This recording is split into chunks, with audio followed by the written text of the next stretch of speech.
estamos começando mais um episódio do podcast Bora Rampar, o podcast da Chianca sobre gestão, tecnologia e inovação.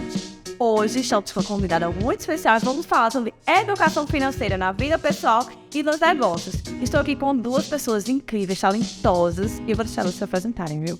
Então, gente, eu sou Lila Azevedo, host e diretora de experiência do Bora Rampar. E antes de apresentar a convidada, eu tenho uma pergunta para vocês. Como é que estão suas finanças? Antes. É polêmica, né? Porque muito se fala de dinheiro, mas pouco se busca aprender. E hoje eu vou deixar a maravilhosa se apresentar, porque ela é especialista, viu, minha gente? E não vai dar só uma aula, que vai dar muitos insights para vocês estarem aplicando em tempo real aí no seu negócio. Priscila. Ai, meu coração.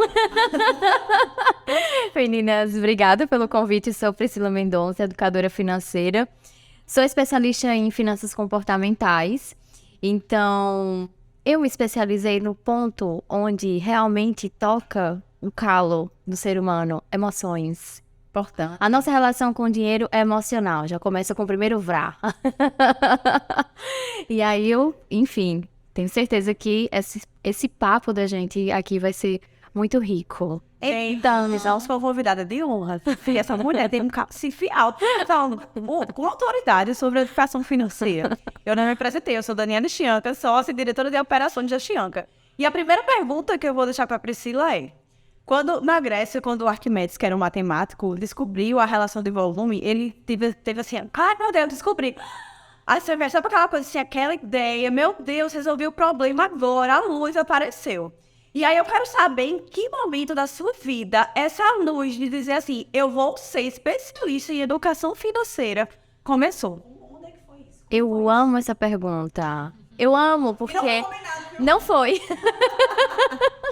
Os bastidores só tiveram resenhas até agora, então vocês aguardem. É verdade. Eu acho que não vai ter nada do script, eu já estou sentindo e eu adoro. Bom, então, meninas, a minha história com o dinheiro, ela começou porque ela não era uma boa relação com o dinheiro. Então, para você que está nos ouvindo e nos assistindo... Você que está endividada no Serasa. Por favor, escute a minha história. Você que quer melhorar os resultados da sua empresa, você que quer crescer profissionalmente, você que quer ter uma reserva financeira, escuta essa mulher, viu? É pra você. Na verdade, é para 79% das famílias brasileiras. É o dado que a gente tem pela CNC, a Confederação Nacional do Comércio de Bens e Serviços e Consumo. É um dado muito alarmante, já agora de setembro de 2022. E esse dado acaba refletindo o que muita gente está vivendo. É imaginar que a cada quase 8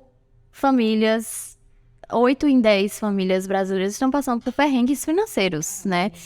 E isso faz parte da minha história, porque eu não nasci com o chip das finanças em mim, né? A gente vê muitos educadores financeiros de longas datas aí, os grandes nomes, que parece que já nasceram sabendo. E aí a grande dificuldade das pessoas, que foi a minha também no passado, é: estou endividado, como é que eu vou começar a organizar minhas finanças? Como é que eu vou colocar 10% para investimento, 50% a 60% para bens para as necessidades? Como é que eu vou colocar desenvolvimento no meu orçamento se está tudo no cartão de crédito? Era exatamente isso que acontecia comigo. E tem algo bem interessante que eu preciso destacar aqui. Eu era bancária. Eu tinha todo o conhecimento, eu sabia como fazer. Ou seja, tchanarã, a resposta estava no emocional. E aí foi um grande estalo. Na verdade, naquele momento eu ainda não tinha entendido que o problema estava no emocional.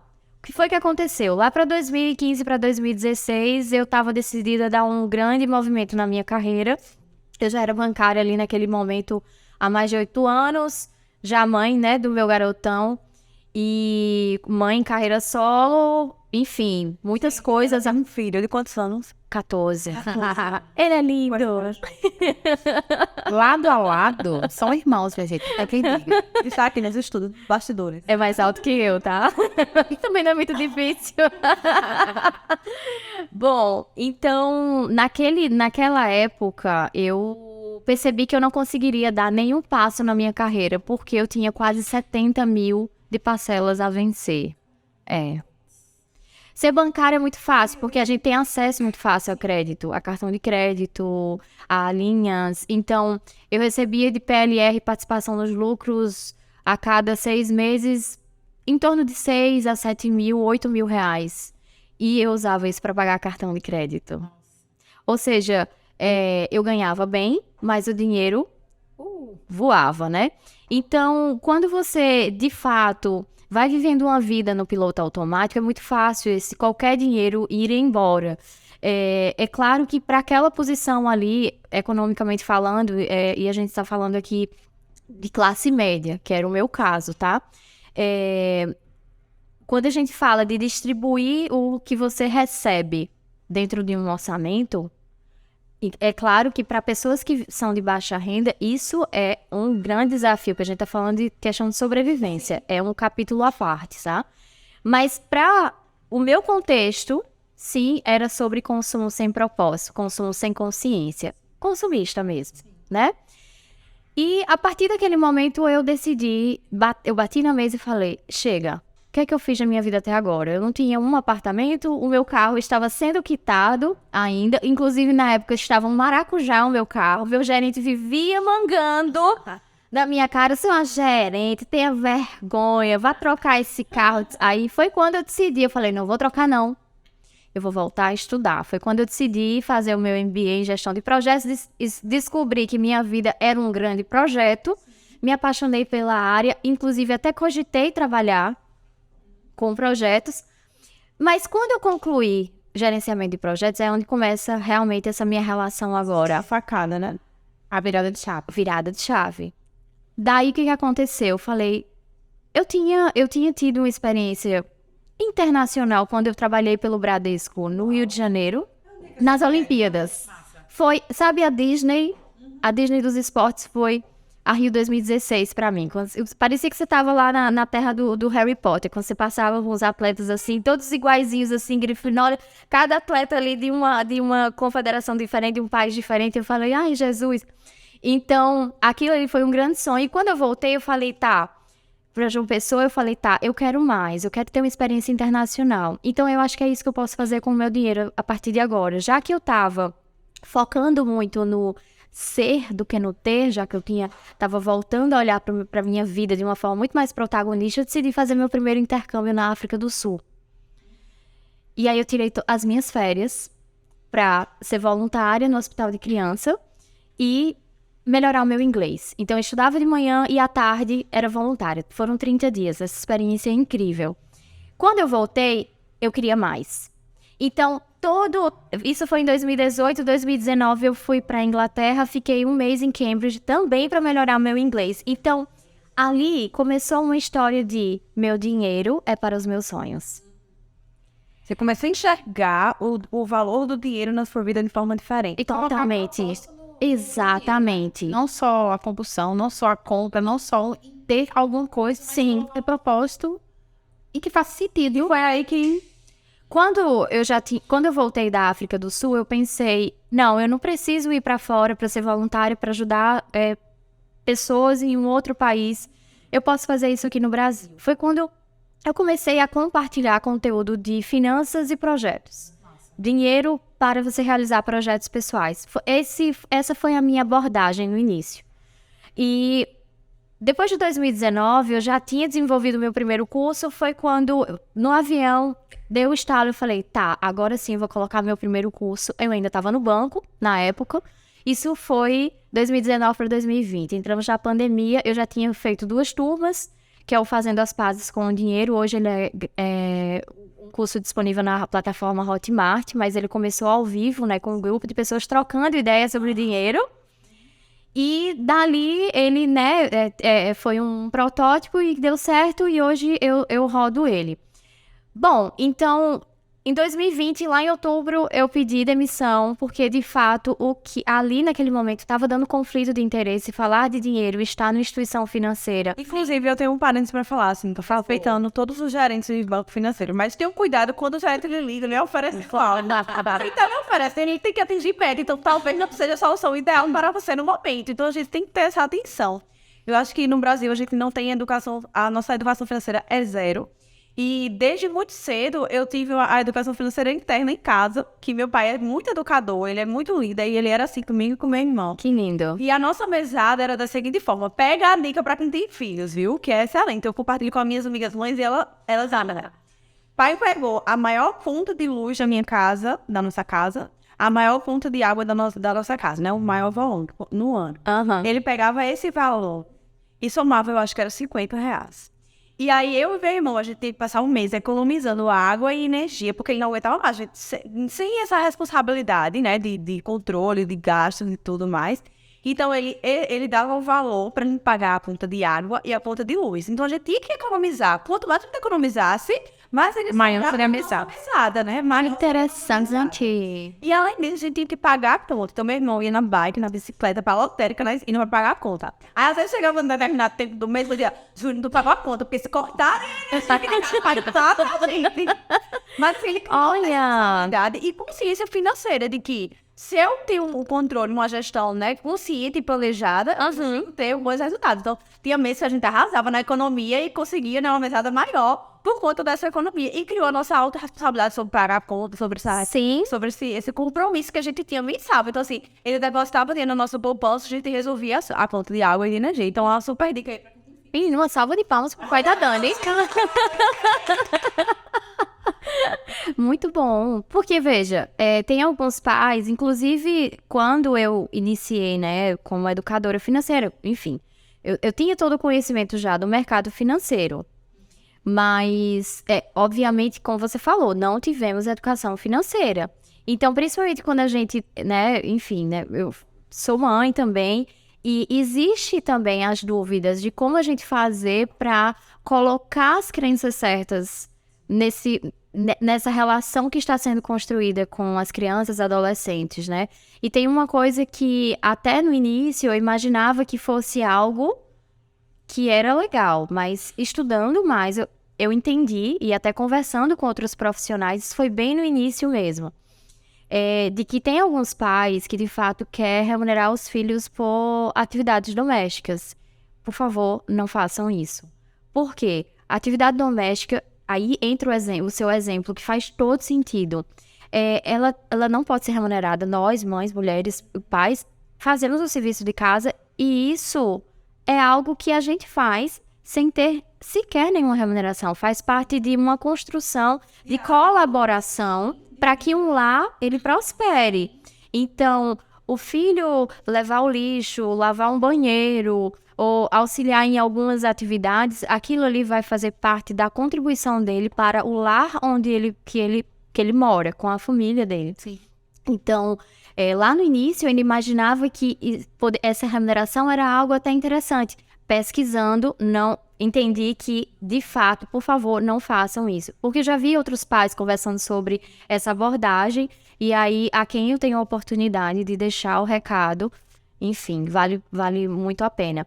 E voltando, né, para minha história, lá em 2020 eu tive acesso a um grande nome do Brasil, que é a professora Vera Rita de Mello Ferreira.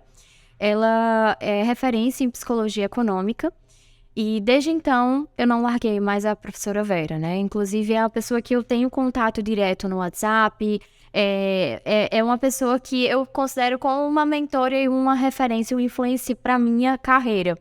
Então, desde então, eu fiz todas as formações dela e aí foi quando eu entendi, sim, a nossa relação com o dinheiro, ela é predominantemente emocional. Por quê? Por trás de qualquer decisão de compra, qualquer decisão de investimento ou qualquer decisão de não compra, primeiro você pertence a um contexto. Esse contexto, ele tá te levando a comprar, esse contexto, ele tá Ah, é? Loucura. Todo podcast, eu tenho que também. É uma loucura, gente. Ai, fica olha que já falando ainda. Tem que ver, eu quero que não seja pauta. É a alimentação, é do bem. Aí ela tá chegando na sala, faz. Ela fala assim: caramba, Dani, fui numa loja, comprei demais. Agora ela compra sozinha, porque eu já vi casos de amigas que compra pra ela e compra pra amiga e bota conta pra amiga depois. Já pensou? Não, aí assim, o que eu faço? Eu posso mandar a foto pra amiga, né? Aí eu digo: não, pô, você já tem um igual. É. Não, mas assim... Mas fala sobre sua. Como é a sua relação com o dinheiro? Ligada à emoção, né? É. Por que comprar tantas roupas? Porque eu trabalho com minha imagem e é importante a gente ter a roupa. A maioria das roupas eu vejo como são descartáveis. É difícil. Aí, Lila, é descartável. Aí você já entrou em outro mérito. Não. As roupas, elas têm prazo de validade. Sim, tem. E eu trabalho com imagem. Eu preciso estar bem em frente às câmeras, né? Imagina, eu vim aqui parecendo... Maravilhosa.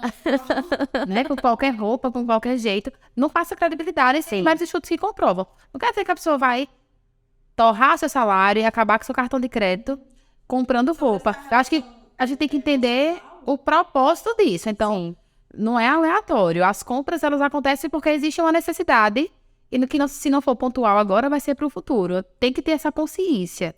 E eu tenho roupas aí e coisas que duraram aí desde que eu trabalhei em shopping.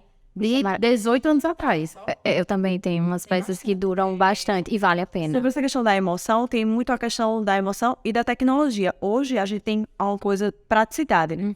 Então, tudo é muito prático. Se eu pedir iFood, é muito prático. Aí, o meu cartão já tá ali, eu só faço o pedido. Muitas vezes eu olho nem o valor, tô ali com a fome e vou ali na emoção, pá. Ah, quero comer tal coisa. Tá muito prático, vou ali na tecnologia. Isso é facilidade muito grande. Tá facilitando. Existem também os algoritmos, né? Que se eu falar que tem hambúrguer, vai começar a aparecer aqui o hambúrguer. Com certeza. O hambúrguer tá ali, né? Na nossa frente, literalmente. Sim. Então, por isso a importância da nossa consciência sobre realmente o que a gente deseja. E aí eu queria perguntar pra você sobre planejamento financeiro pessoal. Por onde começar? Perfeito. Inclusive, eu ia até fazer a deixa. Citar o meu exemplo. Não, é porque você falou sobre a questão de estar bem. O meu calo no passado era também estar bem vestida, né? Como bancária. Sim. Pra você, né, ter uma... É a influência do ambiente, Mas eu meio. né? É a influência do ambiente. Então, de fato, nós mulheres... Gente, é tanta... Ai, Jesus, já vou deixar isso aqui. Se der tempo, a gente fala. Nós, mulheres, me lembrem. Tá. Enfim, então... a minha recomendação, já para ir deixando algumas dicas mesmo para vocês, mulheres e homens também. A gente precisa primeiro fazer uma viagem interna, tá? O que é que eu curto? O que é que me traz bem-estar? A busca do ser humano, desde que nós nascemos, é pelo bem-estar. É isso. Certo? Qual é o meu bem-estar? Vai ser diferente do de Dani, do de Lila, do de qualquer pessoa. Algumas pessoas curtem a vida o mais desprovida de padrões possível. Outras valorizam isso porque faz parte da construção de vida dela, tá? Então, ninguém tá aqui para julgar. Claro que a gente sabe que, ok, eu recebo X. Ok, dentro desse X, vamos colocar os valores que você precisa para você sobreviver. E aí, a questão do padrão de vida também interfere bastante. Ah, porque, Priscila, veja... não sobra nada para eu colocar para o investimento, porque só o aluguel, só a escola do filho. Aí é que está. Já foi construído, antes de ter feito uma organização financeira, um orçamento baseado em um padrão muito acima. E por que isso? Porque às vezes vem de uma família que já deu acesso à pessoa a um padrão de vida maior. Eu falo isso porque isso acontece muito, isso aconteceu comigo. Então, você pensa assim, tá... Meu pai me deu a possibilidade de estudar em boas escolas, eu vou fazer a mesma coisa com o meu filho. Eu não quero menos do que o que eu tive, eu quero sempre mais para ele. Então, o que é que vai acontecer? Mesmo que eu ganhe menos do que o que na época meu pai ganhava, mas eu vou tentar encaixar todo jeito aquilo ali. Então, o grande calo das pessoas está aí. É claro que para você... dar uma reviravolta. É muito chão para desconstruir. É tanto que quando clientes, né, que vêm até mim, nem tudo se resolve com a primeira mentoria. Porque aí é que vem, não tivemos educação financeira. Dani foi uma grande sortuda. Obrigada, Fá. De verdade, porque assim, os nossos pais também não tiveram acesso à educação financeira. Uma coisa, Pode falar. isso da educação, desde que eu recebi minha mesada, eu sempre guardei dinheiro. Eu sempre tive a consciência que eu tinha que gastar menos do que eu ganhava. E eu tinha que ter uma reserva. Então, isso de poupar é algo que eu tenho desde criança. É natural Então, pra você. se eu sei meu salário, eu tenho que guardar dinheiro todo mês. Senão, isso me incomoda. Isso me deixa mal. Isso me diz assim, eu não tô fazendo uma boa gestão. Sim. Então, se eu não tiver uma reserva para as minhas emergências e tudo mais, é o que me incomoda muito. Então, eu tenho essa consciência desde criança. Então, por isso que é mais fácil para mim Total. conseguir controlar, entender que não é hora de eu gastar com isso, né, naquele momento. Meu momento de decisão é mais fácil, é mais tranquilo de fazer, porque eu já tenho uma consciência. Então, ele já vem automático. E hoje você consegue tomar bem isso. E sofre, né? Frida. Como você falou, isso da saúde mental, tá totalmente ligado. Imagina, você vai com problemas financeiros, é impossível você estar bem, se você não se preocupar com isso, né? Só se você não tiver uma sanidade mental, né? Para tal. Ou não entender o que tá O que acontecendo. tá acontecendo, vai empurrando pra debaixo do tapete. Mas aquilo uma hora estoura, aquilo ali uma hora vira uma bola de neve gigantesca e afeta muito a saúde das pessoas. Exato. Então o financeiro tá ligado diretamente à saúde e bem-estar, como você bem falou, esse comportamento. E como tipo assim, qual dica você daria para começar a desconstruir isso? Desconstruir esse padrão que ele veio enraizado lá de trás e que você não consegue manter atualmente. Aí acontece as dívidas, acontece de sujar o nome, de não conseguir uma linha de crédito e de várias outras situações. Qual o primeiro passo para começar a desconstrução? Eu acho que o primeiro passo é a gente entender que, ok, não tivemos acesso a isso, e é começar a construir. Como é que eu vou começar a construir? Se eu vou contratar alguém agora para fazer uma mentoria, mas eu não tenho condições, ok, tem muito conteúdo na internet. Hoje, depois da pandemia, a quantidade de educadores financeiros, de consultores financeiros, com N abordagens para homens, para mulheres, para Diga no jovens. Instagram, porque você sempre posta Por favor, é o @Priscila, minha mãe enfeitou muito minha então vamos lá, Priscila, com SC, certo? E são 2 L's, tá? Priscila C. Mendonça, porque era Mendonça, então ficou Mendonça. Vai estar na legenda também do YouTube. Pronto, perfeito. Porque a Priscila tá ali sempre alimentando com conteúdos incríveis. Sim, É incrível. Para nos educar depois de velho, né? nunca é tarde. Nunca é tarde. Nunca é tarde, como diz nossa amiga Linda Carvalho, a gente não nasce pronto, né?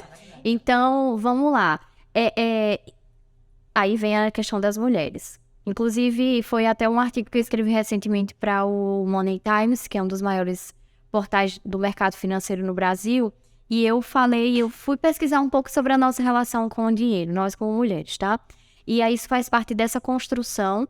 Por quê? Vejam só, nós não tínhamos bolsos nas nossas roupas, porque os homens que cuidavam do nosso dinheiro das nossas gerações passadas, tá? Tenho pensado nisso. Eu também que A calça veio depois da guerra, porque os homens tinham ido para a guerra e as mulheres precisavam trabalhar e gerir o próprio lar, né? Então, a calça ela só veio com o bolso, com essa influência histórica aí. Ou seja, o bolso sempre aparecia de forma bem conveniente na história, né? Da relação da mulher com o dinheiro. Aí temos outro agravante aqui também. A educação financeira, que nós não tivemos como nossa base, né, curricular nas escolas. E aí, nós somos provavelmente a primeira geração de mulheres que provém o seu próprio dinheiro e também tem que fazer a gestão. Então, como que a gente se culpa por não ter uma boa relação com o dinheiro? Então, eu até, na palestra que eu fiz na editora MVC, eu falei, foi para um grupo específico de mulheres. Eu falei, meninas, se abracem, não levem essa culpa, deixem a culpa, as mães e as avós, vocês fizeram o melhor que tinha à disposição delas naquele momento. Então, com base nisso, a partir de agora, com a consciência que vocês têm hoje, comecem, porque A relação com o dinheiro é igual ao músculo, já que, né, estamos falando aqui com duas garotas fitness aqui, Bem atletas. Precisamos treinar essa relação. Por quê? Hoje, eu estou dentro de um contexto que me leva a gastar isso aqui. Errei hoje, errei. Amanhã eu preciso errar de novo? Se eu estiver em constante contato com o tema de dinheiro, relação dinheiro, finanças comportamentais e tudo relacionado, eu vou começar a imputar informações na minha mente, no meu cérebro, que vai me dando camadas de conhecimento para que eu comece a ter mais consciência na hora que eu vou decidir. Por quê? Aí vem o que você trouxe dos N estímulos na hora que a gente está comprando. Não se enganem, tudo isso aqui é baseado nas ciências comportamentais, que é onde eu tenho me especializado. Então, tudo aqui é arquitetado para que a gente decida rápido. E aí vem Gatilhos de emergência, né? rápido, o tempo inteiro, que é o que o Daniel Kahneman fala no livro dele, Rápido e Devagar, Duas Formas de Pensar. A gente tem que decidir de duas formas durante o nosso dia. De uma forma rápida e devagar. A rápida é a que não gasta energia. Então, a gente toma aproximadamente 35 mil decisões por dia. Imagina a gente tomar todas essas decisões de forma deliberada, pensando em cada movimento. Vou virar o olho para cá, vou mexer o cabelo aqui. Tentando entender cada movimento, no final do dia estaríamos estafadas sem conseguir nem respirar direito. Então, o nosso corpo é muito inteligente. E aí, com isso, existe essa otimização de bateria de energia interna na hora de decidir. Então, as pessoas que trabalham com o marketing das grandes companhias, das grandes empresas, elas estudam o nosso comportamento humano e arquitetam todo o contexto ali de compra. Aí quando você falou, por exemplo, que a gente tem que comprar muito rápido. Por exemplo, aquele reloginho que aparece da oferta, que a oferta vai acabar, existe ali alguns vieses na hora que a gente está tomando a decisão. Por exemplo, viés de aversão à perda, a gente não quer perder aquela promoção. O viés daquela decisão rápida, ou seja, eu tenho que decidir agora porque senão eu vou perder essa oportunidade. Se eu perder, provavelmente eu não vou pertencer ao grupo que eu faço parte. Então, existem vários vieses, são mais de 180 vieses que são mapeados na hora que a gente precisa decidir. Então, a gente se utiliza de atalhos mentais, ou que os cientistas comportamentais nós chamamos de heurísticas. Sim. Né? Que, enfim, são como no direito jurisprudência, ou seja, formas padrões, né, de já decidir. Então, às vezes, eu estou num grupo de pessoas que ali o meu contexto é estar bem vestida, então eu vou estar sempre tomando decisões rápidas, Sim. baseado num contexto do qual eu faço parte. O Homem Mais Rico da Babilônia, ele fala... Estou lendo. Maravilhoso. muito bom, né? Por favor, leiam esse livro. Ele fala que é melhor uma pequena cautela do que um grande remorso. E eu acho que casa com essa sua fala aí, da gente ter a cautela do olhar. Será que eu preciso realmente disso? Será que eu tenho necessidade disso? Que influência eu estou tendo para tomar essa decisão? Eu acho que financeiro é muito planejamento, muito, né? Isso está de acordo com o meu planejamento, isso está de acordo com o que eu pré-estabeleci antecipadamente, e aí eu já vou trazendo isso para o mundo dos negócios, né? Acho que muitas vezes o empresário vai olhar por último o caixa da sua empresa. Quando a bomba já estourou, e aí ele vai ter essa noção pior que tem, o empréstimo, sem nem olhar a taxa de juros, sem nem avaliar nada. E aí as pessoas vão criando aí problemas gigantescos para elas mesmas, né? Sem conseguir ter esse planejamento e a importância disso. Então, eu queria que você falasse negócios. O que os empresários, né, precisam olhar dentro do seu negócio para que tenham uma gestão saudável financeiramente falando. Dani, só complementando, também pela falta de educação financeira, o que a gente vê no mercado? A gente vê que muitas pessoas querem se tornar gestores, na verdade, empresários, né? Empreendedores. Muita gente quer. Mas a falta de conhecimento faz com que essas empresas quebrem. Então, saem vários e vários estudos. O Sebrae mostra aí, todos os anos, o tanto de empresas que fecham pela má gestão financeira. Sim. De nada adianta você ter um recurso, você ter um valor, querer abrir sua loja, querer abrir seu negócio e achar que ele vai estar sempre dando lucro, sempre vai estar dando resultado. Quando, na verdade, você já entra no negócio esperando o retorno. É verdade. E a falta de conhecimento faz com que essas empresas fechem, né? Então, qual é a importância disso? Qual a importância desse conhecimento? Por que essas empresas fecham tanto?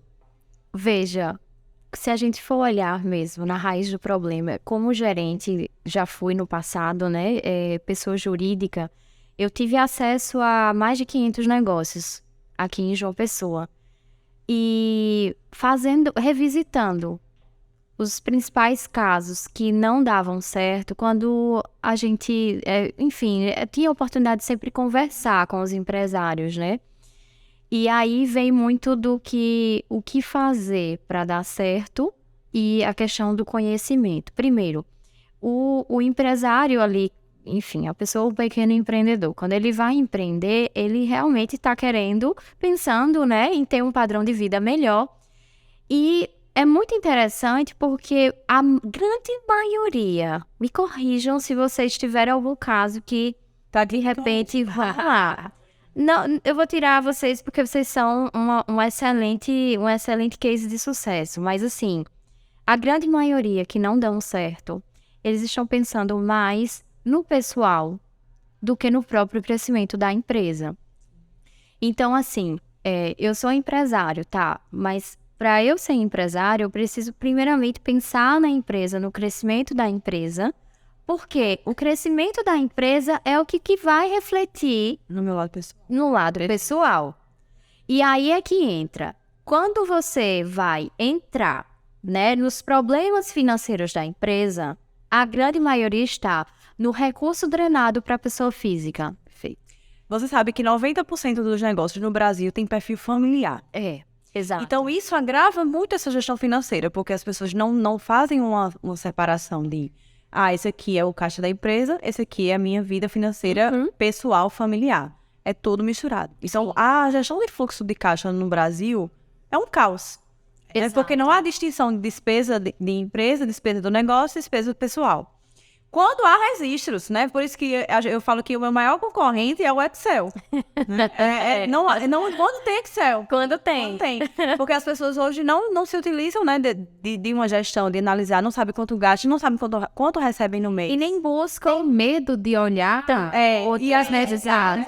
Tem medo de olhar o que está descrito. Já fala no extrato bancário. Sim. Tem medo de olhar o que a empresa gastou, quais foram as despesas, porque vou resolver esse valor e pronto, e mês que vem é outro mês e paciência. Aí, os grandes problemas da gestão financeira das empresas do Brasil é justamente sem fazer essa distinção de esse aqui é o dinheiro da empresa, esse aqui é o dinheiro pessoal do sócio, né? E trabalhar com o sócio precisa ter um honorário X no mês e é aquele honorário, não tem esse. Tem que se virar. E tem que se virar. Então, fazer todo esse planejamento de contas financeiras é muito importante. Então, por isso que a gente estimula muito essa gestão financeira nos nossos clientes, né? O sistema da Chianca tem um fluxo de caixa, tem contas a pagar, contas a receber. Todas as contas de banco de despesas são todas lá sinalizadas, o que é conta de despesa, o que é conta de investimento.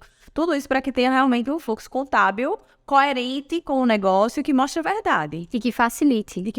Ó. Porque trazer, vamos lá, como eu falei, né? A gente está em busca do bem-estar o tempo inteiro. E aí, para um empresário que ele não tem conhecimento, o que é que ele tem que buscar? Primeiro, ele tem que entender o lugar dele. Eu tenho conhecimento ou não? Ter a humildade de já começar daí, olhando para dentro, o que é que eu tenho de qualidade como empresário e o que é que eu posso melhorar. E aí, delegar. O que ele não consegue ali fazer gestão e delegar através de softwares, de mecanismos, inclusive profissionais. Para você ver, a gente tem um aplicativo chamado Diz Aí, onde ele diz todos os indicadores do negócio para o empresário. Eu vi essa semana, eu achei incrível, inclusive. Então, assim, existe uma infinidade de facilidades hoje para você. Depois de perto. Com certeza. Achei maravilhoso. Adorei. E, assim, essa facilidade traz para o dia a dia do empresário o que eu acabei de falar. Precisamos decidir rápido, precisamos agir rápido. Então, naquilo, quando ele tem ali um turbilhão de dados que está de uma forma totalmente desordenada, que não tem, né, uma congruência ali que apresenta o resultado para onde ele vai travar, não vai olhar a fatura do cartão, ele não vai querer gerenciar aquele problema, e aí aquilo ali vai virando uma bola de neve, ele vai protelando, empurrando com a barriga. Só que muitas vezes a gente está falando de uma empresa com vários funcionários que precisa sustentar, né, a família inteira, ou seja, tem ali, ou seja, um grande arcabouço que parece que está travado porque às vezes uma pessoa que é o empresário ou a empresária, enfim, não entende ali que é necessário, de repente, buscar esse conhecimento, buscar soluções. Era a palavra que eu estava procurando, buscar soluções. Não é à toa que lá na empresa, lá na Chianca, o nosso propósito é levar os negócios ao sucesso. E qual a maior dificuldade, né, que o time de experiência do cliente tem? É fazer com que o cliente veja as informações. Olha que doido. Todo mundo quer melhorar seu negócio. Todo mundo quer vender mais, todo mundo quer ter mais lucros. As pessoas sabem que precisam disso. Mas o meio para conseguir isso é estudo, é capacitação, é colocar a mão na massa. E muitos não estão dispostos a colocar essa mão na massa. É mais fácil reclamar, né? Mais fácil. É muito mais fácil reclamar, colocar a culpa em alguém. E aí é onde está a fórmula do sucesso. Por que as pessoas contratam consultorias? Porque elas têm uma dor.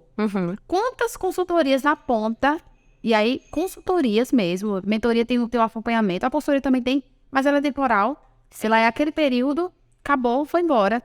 Quantas naquele final conseguem reverter o quadro? Conseguem realmente ter sucesso no seu negócio, né? Se a gente parar para pensar, as pessoas elas querem melhorar, mas elas não querem ter o trabalho, é verdade, de aprender, de colocar a mão na massa para que o resultado venha no final. Isso aí é unânime. É por isso que as empresas fecham, é por isso que os negócios quebram, é por isso que as pessoas não sabem precificar os seus produtos. Acham que estão tendo Precificação é uma questão que bate muito. Muitas vezes é muito difícil diagnosticar qual é o problema financeiro. Né? Porque, por exemplo, a minha empresa está faturando bem. Ok, mas você está falando aí na inadimplência, você realmente está recebendo? Qual a taxa do teu cartão de crédito? Qual a taxa do Pix que você está utilizando? Qual a despesa que você pode reduzir? É verdade. Então, as pessoas existem muitos fatores ocultos que as pessoas muitas vezes não estão levando em consideração. Sim. Precificação, que vocês sabiamente citaram, é um dos grandes problemas dos negócios. Meu concorrente vende por 20, eu vou vender por 10. Tá, qual é o teu custo, cara? Tu tem que colocar teu aluguel, a fatura, tu tem que colocar... O tempo. Tudo, né? Variáveis e variáveis. E aí, lá na Chianca, a gente facilita essa precificação. A gente tem uma grade de precificação, já que os custos para colocar os percentuais, impostos, tudo para dizer assim, olha, tá aqui, na tua cara, tu tem que precificar de forma correta, né? Qual é a margem de lucro que você quer trabalhar e todos essas variáveis de indicadores para ajudar o gestor a enxergar o que realmente importa. Perfeito. Vários relatórios de gestão financeira, de despesas, a gente tem comparativos de despesas por período, de meses, né, para sinalizar ao gestor, teve um aumento aqui, vamos reavaliar isso aqui. Então a gente, como o Lila bem falou, o time de experiência do cliente ensina o cliente a olhar para o que é importante, né? Perfeito. Olhar o que realmente precisa ser gerido. Perfeito. E como a tecnologia é importante para ajudar a gente nisso? Nessas horas a gente precisa se utilizar dela, né? Qual é o nosso recurso mais escasso? É o tempo. Tá, o dia tem 24 horas, ele passa e aí quer que tu prioriza. Não é o tempo, é a atenção. Porque hoje a gente tá aqui, mas a gente não tá aqui. Não tá no Então, presente. eu tô com o relatório na minha frente, mas eu não tô nem olhando. Feito. Tá? Eu tô com a cabeça no lugar, tô rede social, vários canais. Então, a nossa atenção hoje em dia é o nosso... Tem que estar direcionada. É verdade. E a tecnologia, e aí vou falar do sistema da Chianca, facilita muito a vida do gestor. Tá? Tem tudo. É um sistema completo. Você consegue visualizar a vida do seu negócio através de dados, informações e relatórios. E agora tem uma questão, eu vou até trazer também, que aí eu acho que pode ajudar para os empresários e empresárias que estão nos ouvindo. O Richard Thaler, que é um dos pais da economia comportamental, ele até é ganhador de um prêmio Nobel também, ele diz simplesmente isso: faça ser simples. Sim, make it simple, ele fala. Então, veja, isso eu trago nas finanças pessoais, mas quando você traz, Lila, que o sistema de vocês já tem todas as informações ali, a princípio a gente já pensa assim, então tá simples, por que ele não faz? Perfeita. Aí é onde vem, o que você falou, dele buscar conhecimento. Às vezes ele tem várias informações ali, mas ele não sabe como tratar essas informações. Assim, ele não sabe nem quais as informações ele precisa. E aí casa também com o que Dani falou sobre a atenção.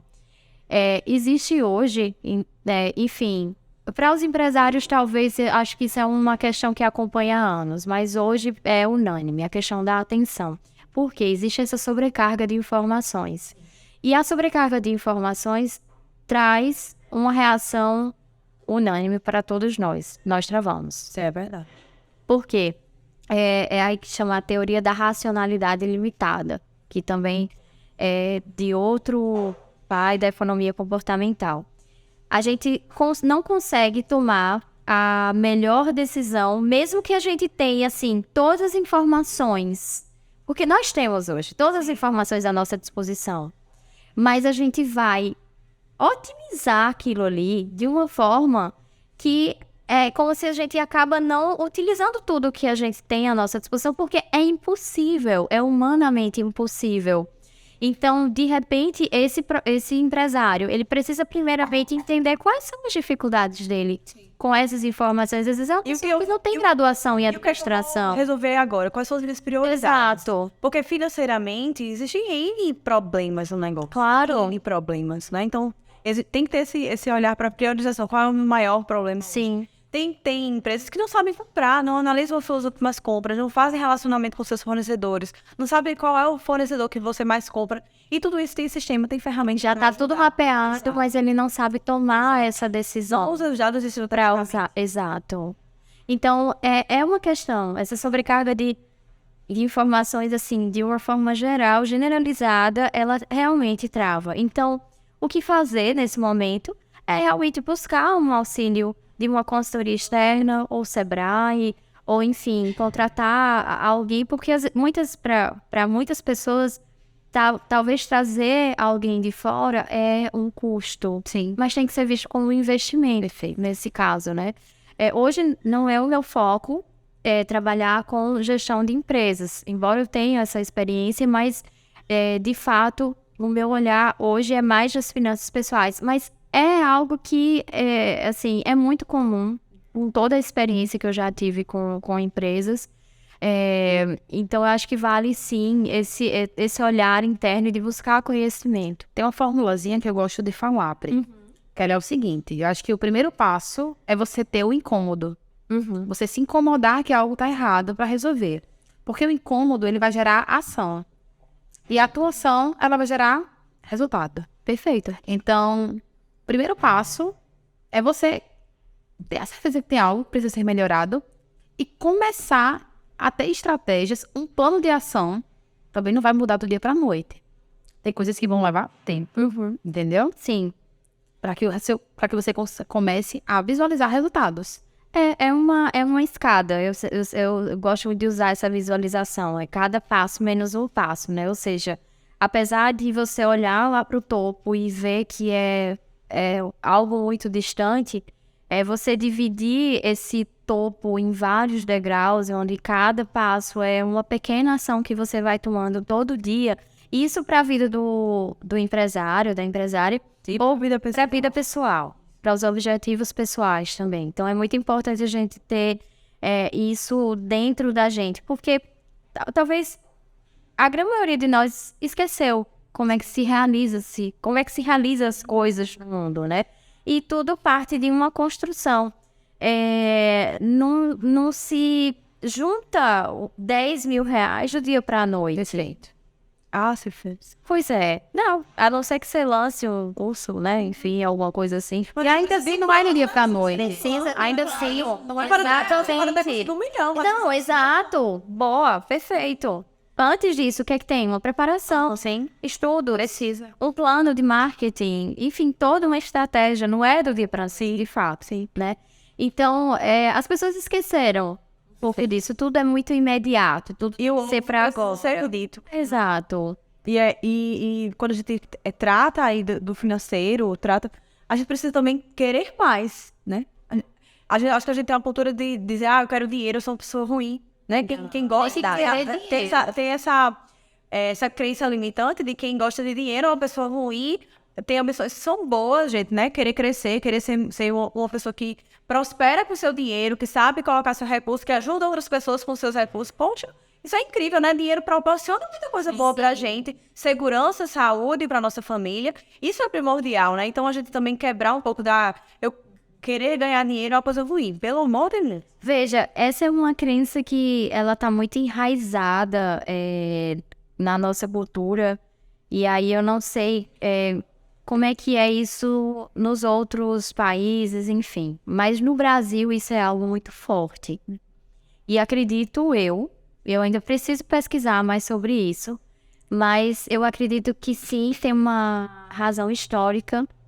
E aí, principalmente do crescimento ali, naquela fase onde existia a acumulação de riquezas e existia o interesse de alguns grupos e que outros vissem o dinheiro como algo ruim, de repente, para que eles não tivessem esse sentimento de ambição, porque a ambição é natural, a ambição ela é positiva, né?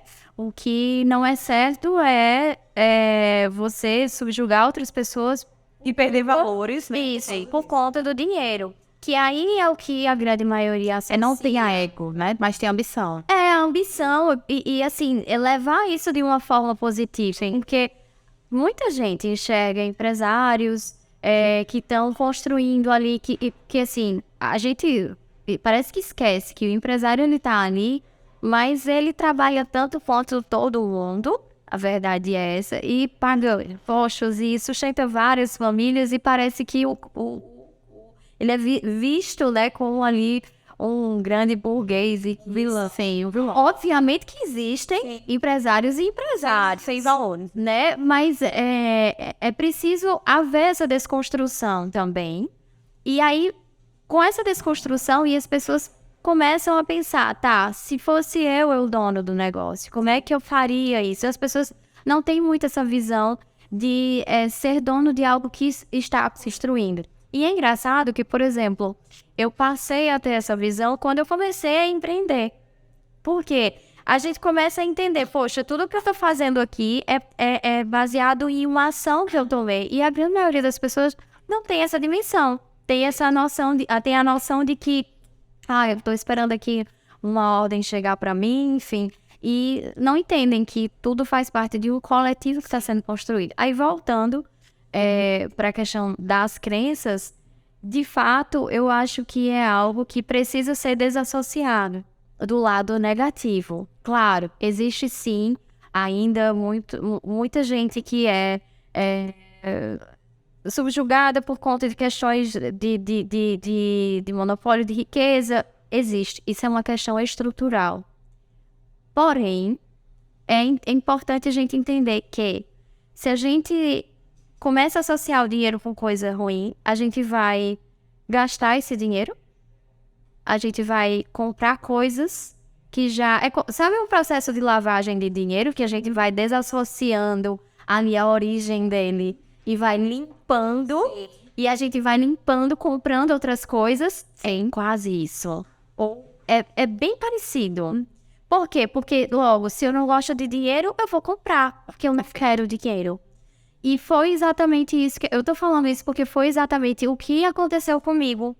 Quando as pessoas lá no passado me perguntavam, Priscila, você quer ser rica? Eu dizia, não, eu quero apenas ter um apartamento confortável e tal.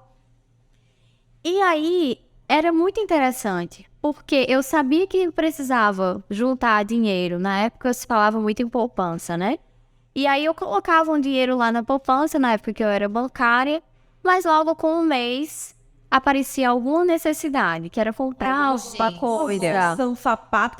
Parecia uma bolsa da Oscar, porque eu era a pessoa mais rica do ônibus. Eu era a pessoa mais rica do ônibus. Mais rica do ônibus. Era bem isso. Então, inconscientemente, eu estava me livrando de algo sujo, ruim, Dublê de rico, viu? Dublê de rico. A gente tá desmascarando aqui. No passado, dublê de rico. Total. Total. Eu acho que ela tem hoje, lógico, ela tem uma consciência, né? De uma gigantesca, assim, de você sabe, até na assertiva com produções, né? Sei que sendo muito clássica, dúvida de rica. Dubla de rica. Se vocês olharem, você tem cara de rica, assim, muito obrigada. A gente tá já se encaminhando para o final. E tem uma pergunta que eu gosto muito de fazer para nossos convidados. Eu acho que você tem uma bagagem gigantesca, tem muita experiência. É uma pessoa que sempre estudou, buscou aí, sempre está crescendo aí nessa escadinha do conhecimento, dos desafios, né? Você foi uma pessoa que teve ruptura de carreira também, passou por vários momentos. É uma mãe jovem, né? De um filho incrível. Então, assim, acho que você tem história para contar pra gente. E Ariano Suassuna, ele fala assim: o que é ruim de viver é bom de contar. Depois que passa, a gente gosta, eu gosto de contar. Graças a Deus, depois que passou, né? Depois que eu sofri, só. Aí eu conto. Então, o que é ruim de viver é bom de contar. Então, eu quero que você conte um fato pra gente, né? Compartilha aí algo que aconteceu na sua vida, que foi horrível de viver, mas é bom de contar e que deixa aí um aprendizado pra todo mundo que tá ouvindo o podcast Bora Rampar. Olha... Não é combinado. Exato, mas assim, você trouxe o que é ruim de viver. Eu só me lembro de um momento, né? Eu tava morando ainda sozinha com ele e tava totalmente sobrecarregada com as minhas contas. E eu cheguei até pra um grande amigo meu e falei: cara, não sei o que fazer. Aquele momento foi muito difícil. Eu chorava noites e mais noites, sem entender o que eu ia fazer. Inclusive, pensava em pedir demissão para pagar contas. Então, isso eu tô falando porque eu sei que muita gente também tá passando por isso. É forte, muito.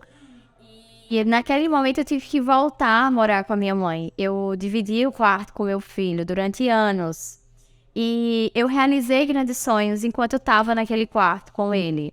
Mas ainda assim, ainda era difícil, porque uma mulher de mais de 30 anos, que aparentava ser bem-sucedida, para quem estava lá fora, vivia muita luta e resistência dentro de 4 paredes. E foi ali que eu construí, né, a minha carreira como educadora financeira. Hoje eu já tenho o meu espaço, ele já tem o quarto dele, eu já tenho o meu quarto. Todo mundo a sua patinha. Realizando sonhos. Eu acho que é um grande aprendizado. Às vezes a gente tem que dar um passo para trás para andar mais passos para frente, né? E a gente tem humildade disso, né? Acho que a vida realmente ela dá capote na gente, nunca é como planejado. Perfeito. Mas a gente precisa estar preparado para tal, ter a consciência para tal. Eu acho que você é muito sábia nisso. E assim, eu vou demais. É muito bom. Eu quero gerar um incômodo. Um aprendizado, né? E antes, né, da gente encerrar, eu queria gerar um incômodozinho em quem tá nos assistindo, gestores, os empreendedores, quem pensa em abrir um negócio. A gente falou um pouquinho sobre precificação. Isso é uma dor imensa desses negócios. Então, se tu acha que tá comprando aquela pecinha, aquele produto por R$10 e vender por 20, tu tá tendo lucro, me desculpe, sua empresa vai fechar. Vai entrar nesses dados do Sebrae, você vai quebrar. Porque dentro dessa lucratividade existem muitas outras coisas por trás. Custos fixos, variáveis, impostos, comissionamento de vendedor, tem um mundo de informação.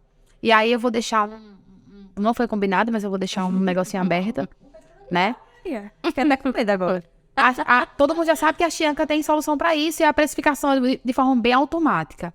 Então, entre em contato com a Chianca, que um consultor de sucesso faz uma mentoria com você. Ele te explica direitinho a melhor maneira de você precificar seu produto para que você tenha lucro e não prejuízo, tá certo? Quero deixar isso incômodo, quero fazer com que vocês reflitam sobre o negócio de vocês.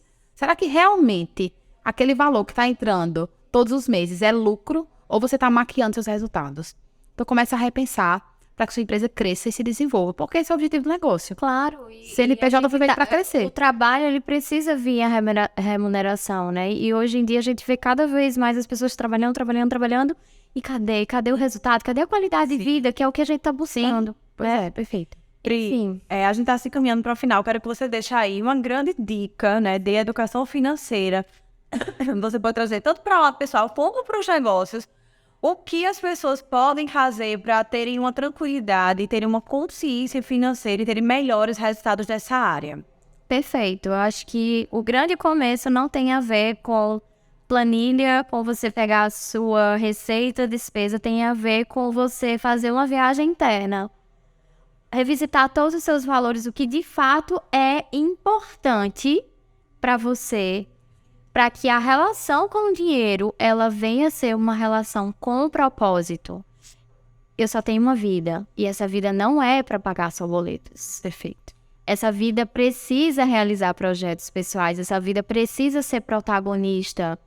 Pri, tá, mas agora eu não consigo realizar isso. Então, visualiza, desenha, faz um painel com todos os recortes de coisas que você quer realizar ainda. Faz o dinheiro trabalhar para os teus sonhos. É isso.